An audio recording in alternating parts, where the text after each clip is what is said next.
এটা আপনার কততম সিঙ্গাপুর থার্ড টাইম। আর আমাদের ব্যাস সিঙ্গাপুরে আজকের প্রোগ্রাম কেমন লাগলো? খুব এনজয় করলাম। ইনফ্যাক্ট আমার সবসময়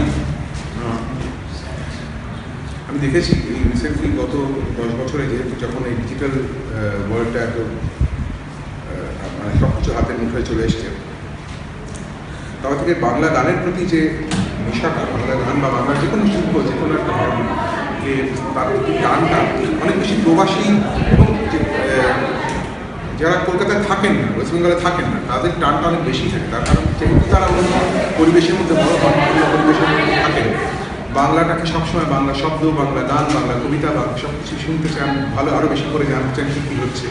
তো আমার সবসময় বিদেশি সম্পর্কে ভালো লাগে। সিঙ্গাপুরে আমি আগেও এসেছি, আগেও ভীষণ এনজয় করেছিলাম দুবারই, এবারও দারুণ দারুণ লেগেছিল, ওয়ান্ডারফুল লেগেছে। আপনার তো শুরু মোটামুটি 1995-এর প্রথম অ্যালবাম, তো তখন থেকে আজকে 2017, এই যে এত বড় একটা সফর এবং তার মধ্যে জাতীয় পুরস্কার, এবং সেইখানে সেই পার্সপেক্টিভ থেকে যখন আপনি আজকে আবার আমাদের মধ্যে এলেন, তো সেইখানে আজকের অডিয়েন্সের সঙ্গে আপনার রিলেট করে প্রশ্ন করে, মানে গানের সঙ্গে গানের মাধ্যমে রিলেট করে কিরম লাগলো, মানে অডিয়েন্সকে কিরমভাবে আপনি আজকে এনজয় করলেন, আপনি কেমন করে এনজয় করলেন? আমি সবসময় অডিয়েন্সকে এনজয় করি। সেটা দেখুন, এটা এটা এটা সিঙ্গাপুর বলে তো নয়, আমি যে কোনো জায়গায় যখন যাই, সমস্ত জায়গার অডিয়েন্সের সাথে ইন্টারাকশন করা, তাদেরকে বোঝা তারা কী চাইছেন, তারা কী ধরনের গান শুনতে চাইছেন আমার কাছ থেকে, সেটা বোঝাটাই আমার কাজ। এটা আমার কাজ, এটাই আমার প্রফেশন, এটাই আমাকে করতে হবে। সুতরাং আমি এনজয় না করলে হবে না। এবং এটা এমন একটা প্রফেশন, মানে আমার দুই বন্ধু দু রকমের কথা বলতেন। ছোটোবেলায় বন্ধু বলতেন যে প্যাশনকে প্রফেশন করার মতো সৌভাগ্যবান কেউ হয় না, সেটা আমি একজন। আরেকজন বলতেন যে প্যাশনকে কখনো প্রফেশন করতে নেই, তাহলে আমি প্যাশন নষ্ট হয়ে যায়।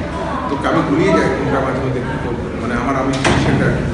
তো কিন্তু আমার এটা, আমি যদি নিজেরা এনজয় করি স্টেজের ওপর বা যখন যে কাজটা করছি, তখনই সেটা তখন তার রিফ্লেকশন এই ধরনের কাজে ভীষণভাবে পড়বে। সেখানে আমি এনজয় তো করেছি বটে।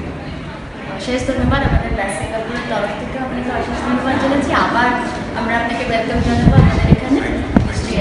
একটা রিকোয়েস্ট, আসবেন তো পরে বছর? হ্যাঁ, তালি।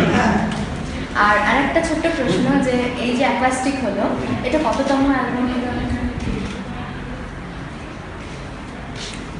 সেই অর্থে বাংলা বেসিক গানের অ্যালবাম যদি হয়, সেটা বোধহয় 18 নম্বর।